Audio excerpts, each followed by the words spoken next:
Let me ask you a question. Is Jimbo greater than Elko? Now, haters are going to say that's clickbait. Howdy, Maroon Faithful and Born Again Red Asses. Welcome to the Aggie Central Podcast.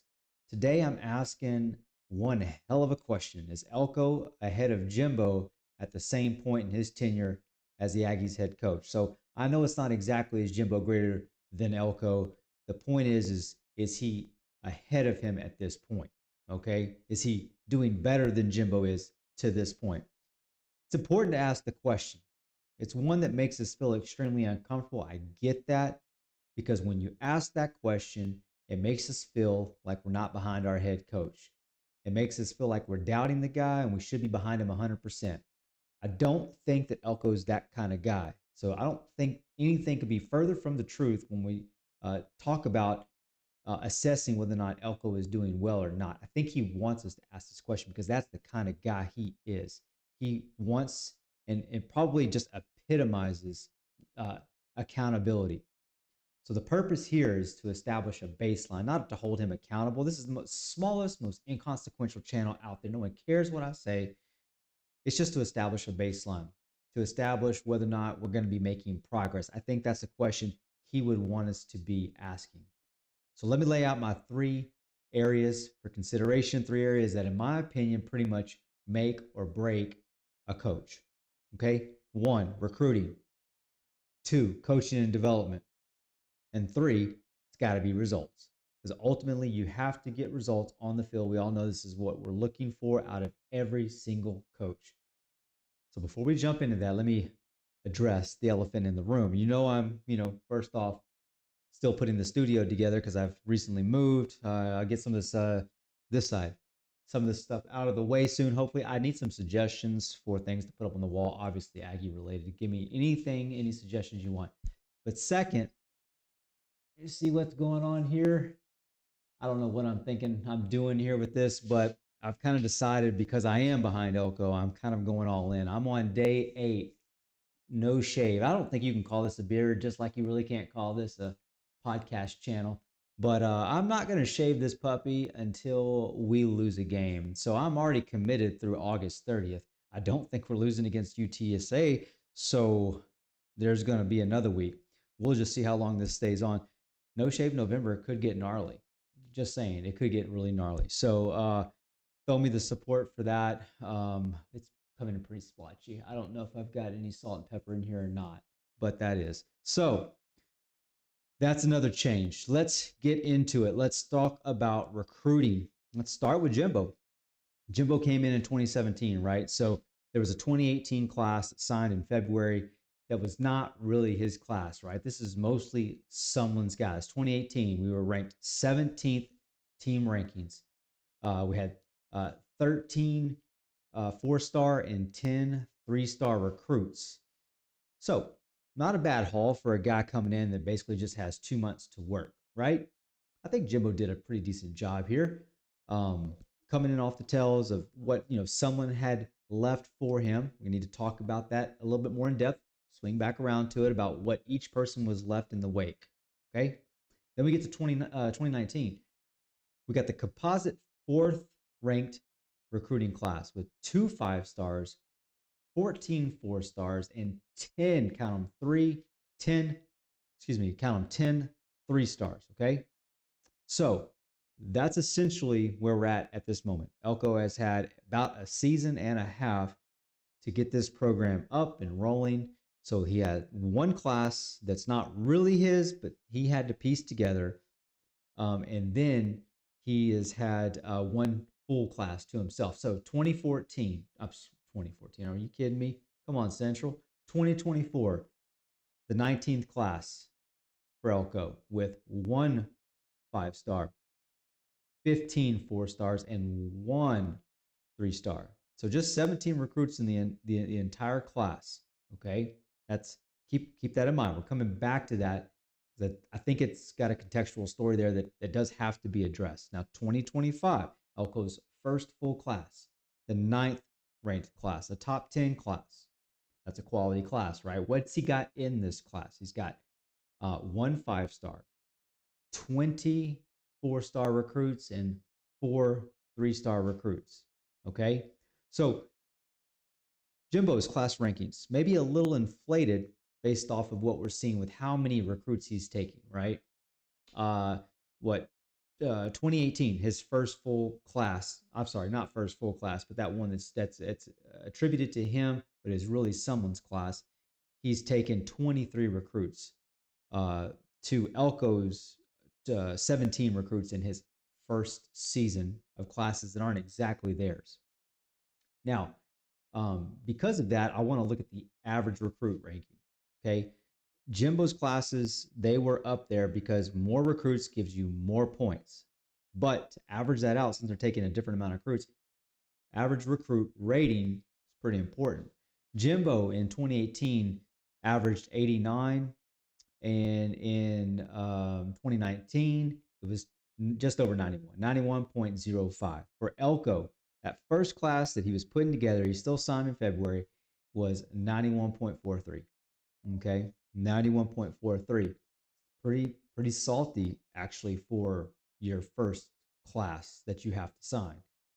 So, not to be outdone, in 2024, his first full class all to himself, 91.88. So he's borderline 92 average recruit rating, right? And let's not forget the numbers that I put behind there, right? So Jimbo's first full class, 2019, 2 5 stars, 14 4 stars, and then 10 3 stars, right? So Elko's first class, 1 5 star, okay, it wasn't flashy, but he had 20 4 star, 20 blue chip recruits in that middle tier range, right? So that's somewhat different. Um, what you might be wanting is probably 5 or 6, 7. You're used to that 22, excuse me, 2022 class rankings, and we want to repeat that. We want to repeat it with Elko. Elko's taking a little bit different approach. So his focus, at least in large part, or with more emphasis, is in quality. This is something that's not in the numbers. We've covered all those numbers. The numbers do not reflect the quality of individual that's being taken. Somebody that's going to stay with us perhaps 3 4 years. Somebody that's not going to cause problems outside. Not to mention the leadership that you're looking to bring in. Now, time will tell on that. We can't really make an assessment on those kinds of things at the moment, anyways. But surely those are going to be data points that we're going to have to consider to decide whether or not progress is being made. And these are probably going to bear out in the results. Okay. So we'll get to those results. Let's go ahead and get into coaching staff, because player development, we know you have to bring in the talent to be able to perform at the highest level. You also have to be able to develop it. Okay. You have to be able to develop it.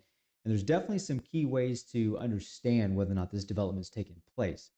But first off, to get that development, you have got to hire quality coaching. So just going to go through the list. I don't think there's anything real definitive to take away from this at the moment. However, it's good to have that baseline and start with something so we can kind of make some assessments. I do think there'll be some things that are going to be telling. Okay. We start off with Daryl Dickey. Daryl Dickey is the QB coach. Okay. He came in as offensive coordinator. He had 15 years of experience at the position. I think that's kind of key. You want somebody to come in with experience, right? Because he's mirroring essentially Colin Klein, not nearly as much experience at this point. Now, Dickey had experience at Memphis, at Texas State, Utah State, SMU. Okay, what is Daryl Dickey doing now? Right now, Daryl Dickey got out of the game in 2023. He is currently an analyst for Georgia. I do think it tells some of the story as to what the coaches are doing now. Because if they were quality at the time, stands to reason they'd probably still be in the game. So I do think, based off of what Dickey's currently got going on for himself, we can compare that to what's going to happen, say, with Colin Klein. Is he going to get snagged up? Is he going to have some positive attrition or not? What's he going to do there, right? So we will see. Next up, Jim Turner, offensive line coach. Jim Turner coached in 2018, gave way to Henson in 2021. Henson, by the way, is currently at Purdue. left to go to USC, and that's where he's at currently. As far as I know, Jim Turner is just doing camps for offensive linemen. Okay, that might be something that's probably better than being an analyst because you've got young guys coming to you. They believe in you to develop them. And, a deeper dive there to know what kind of guys he's getting and what they're doing would probably be warranted if we needed to really flesh that out. And that turned into Adazio 22-23. Not sure that guy's up to anything at this point. Okay. Jay Graham, co-offensive coordinator, 18 and 19 running backs coach. Um, After that, he basically went to Tennessee, then Bama in 2021. Now he's at East Tennessee, okay? Coaching over at East Tennessee. So it's East Tennessee. What are we going to say? I'm not going to knock him, but I'm not going to praise him, okay? He's still in the game, so he's still doing something. He's no head coach, though. And I think ultimately you want to see whether or not the guys that you are developing as coaches are going to be taking that next step to head coaches. We saw this out of a number of coaches from Nick Saban, and he basically is the mold for this. So stands to reason if you can have your coaches make that leap to head coach, you're probably doing well with them. Okay, so moving on, Bradley. I'm going to butcher this. Pavedo, linebackers coach in 18-19, Santucci in 20-22.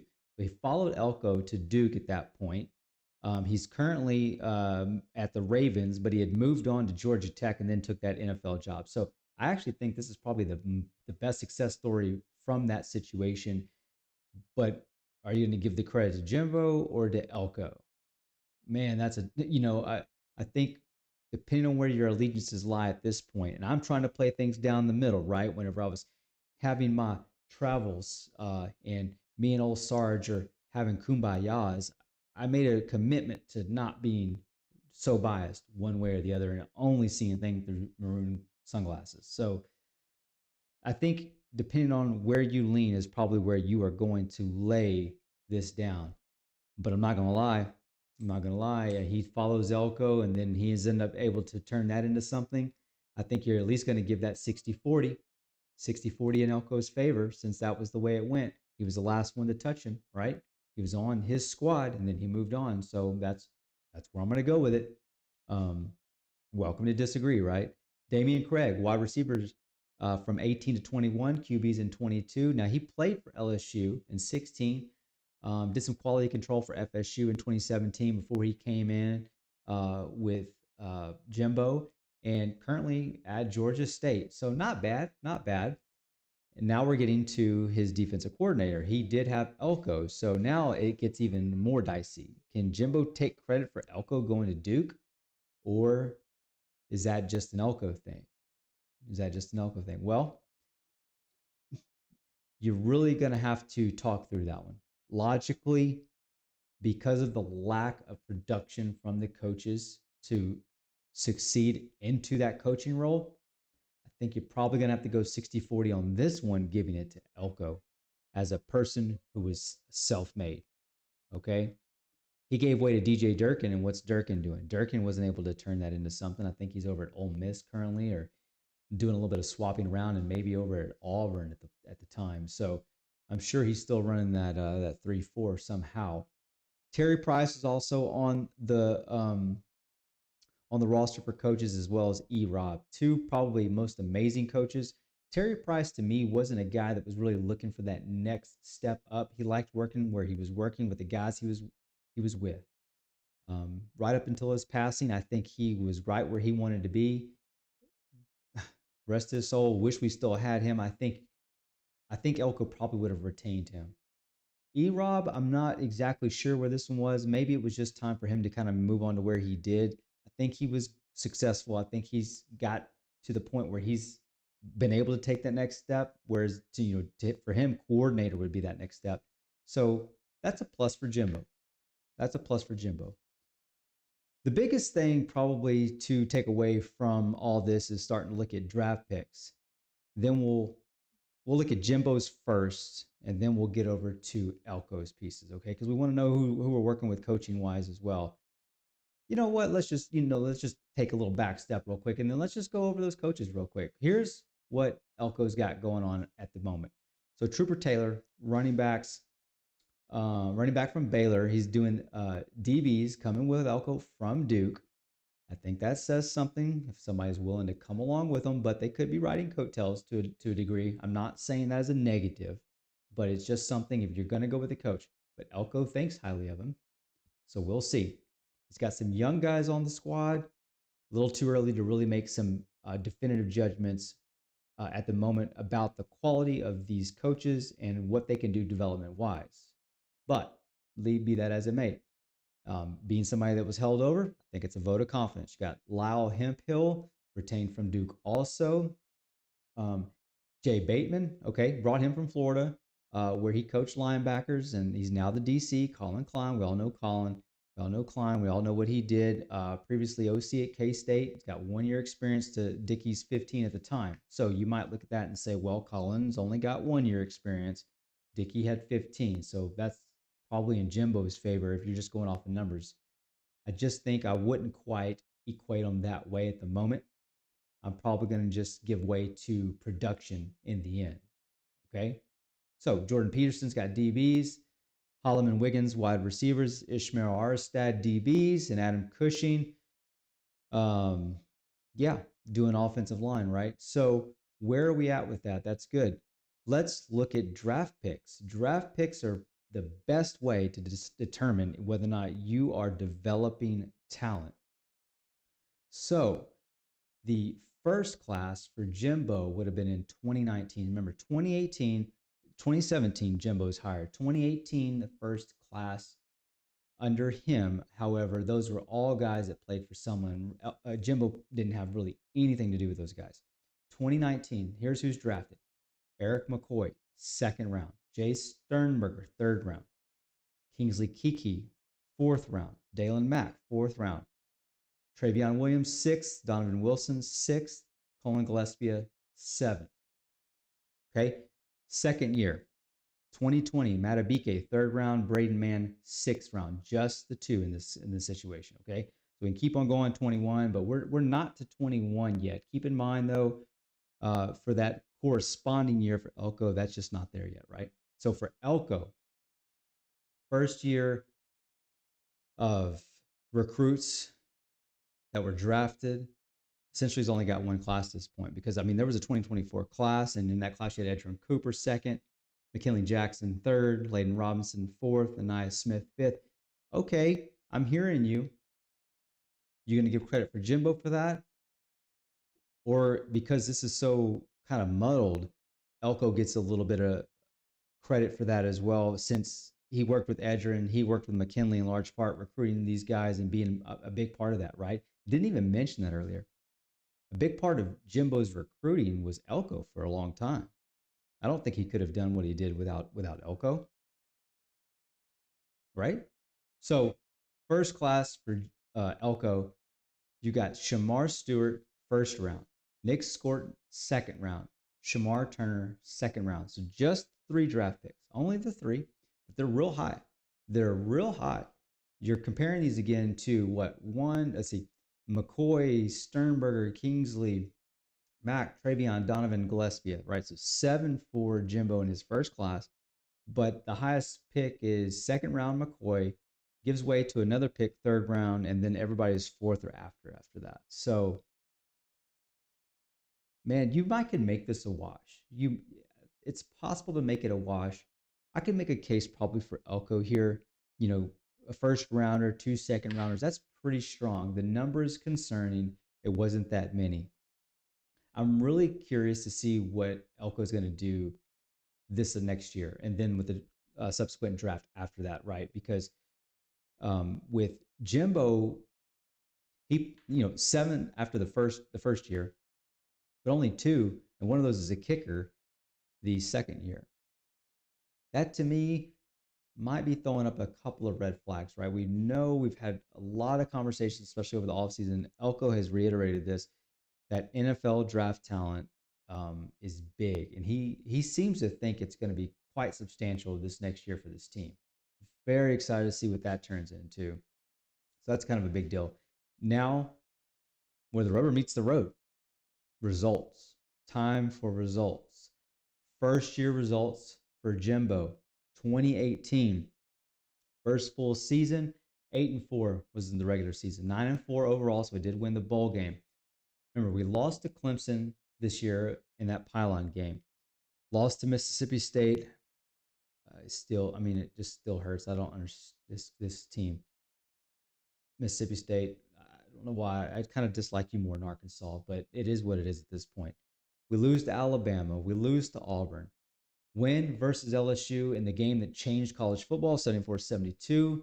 The game, again, that started this channel essentially by getting that last play on my phone and uploading it so we can all relive that play over and over again.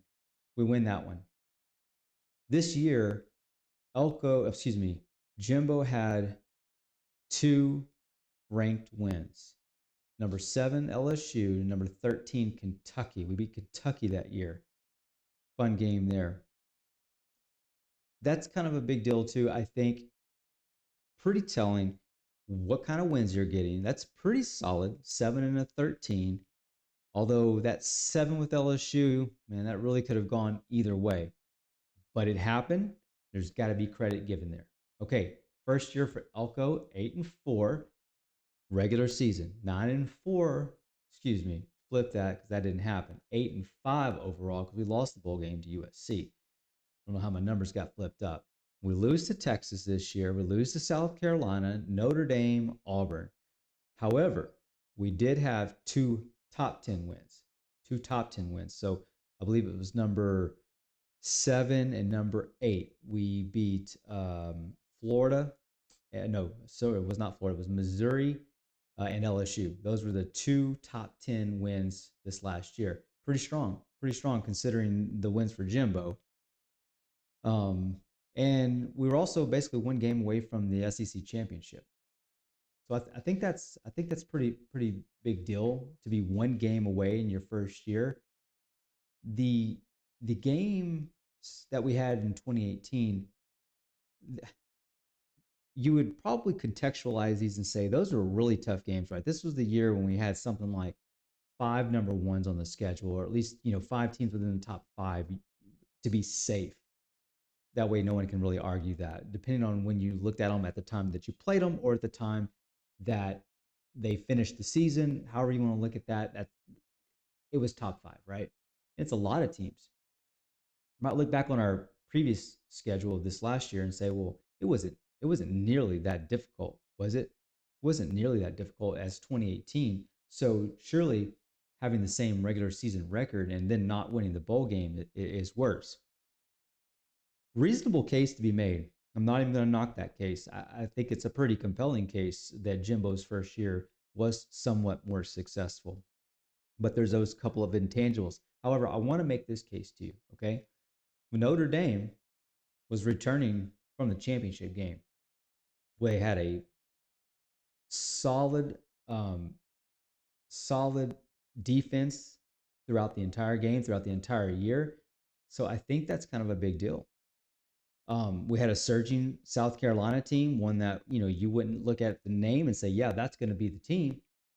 But turns out they were in contention to make the playoff as well. And some can say snubbed. Beamer, Lenore Sellers, you got some pretty big names here. And Lenore Sellers is picked to be one of the best quarterbacks in the SEC this next year. He really came through last year. That team was no slouch. But it might be a stretch to say they were comparable to one of those top 5 teams. So you got Auburn with Hugh Freeze in his 3rd season, Jackson Arnold coming over from OU, Texas being picked to win the SEC.